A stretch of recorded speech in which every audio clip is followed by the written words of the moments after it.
Okay कक्षा 12 को compulsory को यूनिट 9 को पेज 72-73 को एक्सरसाइज ए र बी को चाहिँ सोलुसन दिएको छ।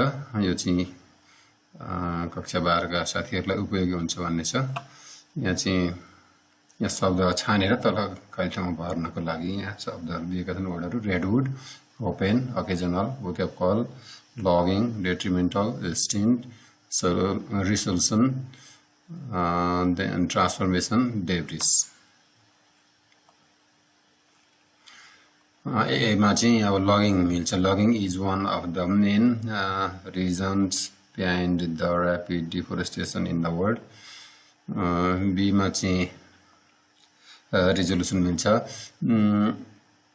That's one example of how the pandemic should be a resolution. तीनमा सीमा प्रोपेन मिल्छ। Propane is a gas used as a fuel for cooking and heating.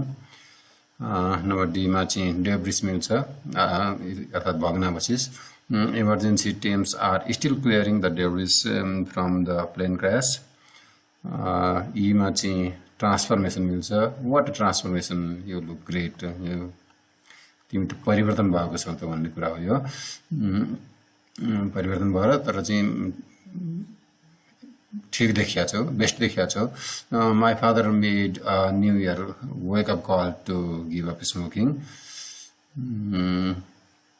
It means he called me. He has worked in the army for 2 years. He hates that 2-year stint. Emissions from the factory are widely suspected of having a detrimental effect on health. Number I, my father is an occasional smoker. He doesn't smoke regularly.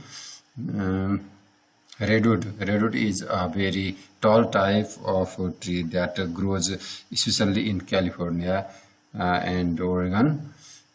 Here is a okay यहाँ redwood चाहिँ वास्तवमा यस्तो हुँदो रहेछ।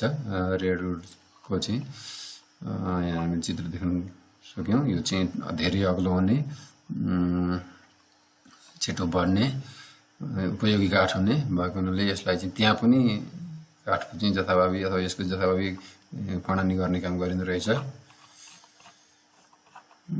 अब ए को हामीले सक्यौं। Be मा here are words.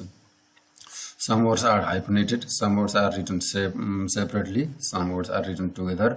अनि दुईटा वा दुईटा भन्दा बढी शब्द मिलेर फेरि नयाँ शब्द बनेको हुन्छ र त्यसले नयाँ अर्थ दिन्छ।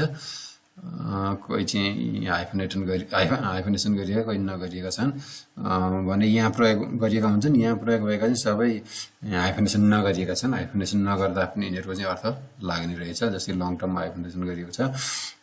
यिनीहरूमा चाहिँ जस्तै सबै चाहिँ बक्स, अघिल्लो बक्स र पछिल्लो बक्स का मिलाएर बनाउनको लागि निर्देशन छ।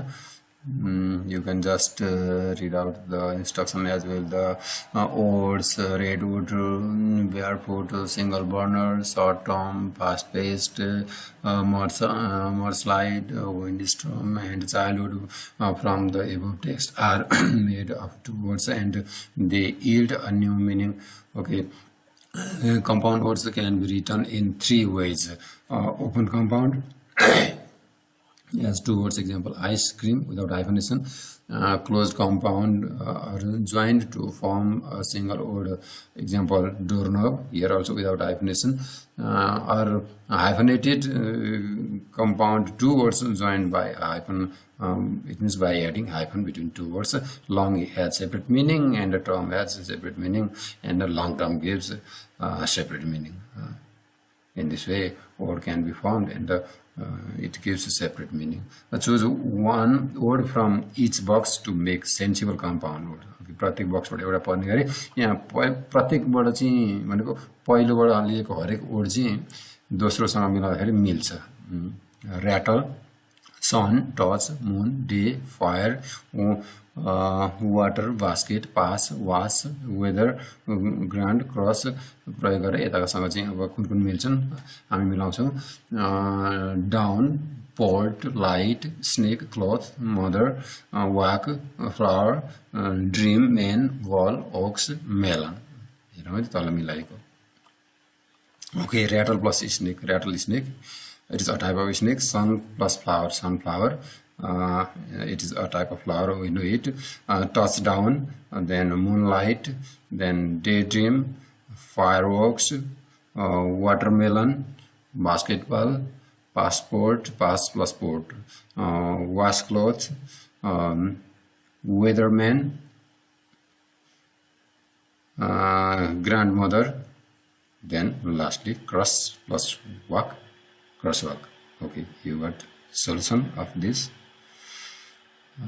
exercise, part of exercise, it means of unit 12.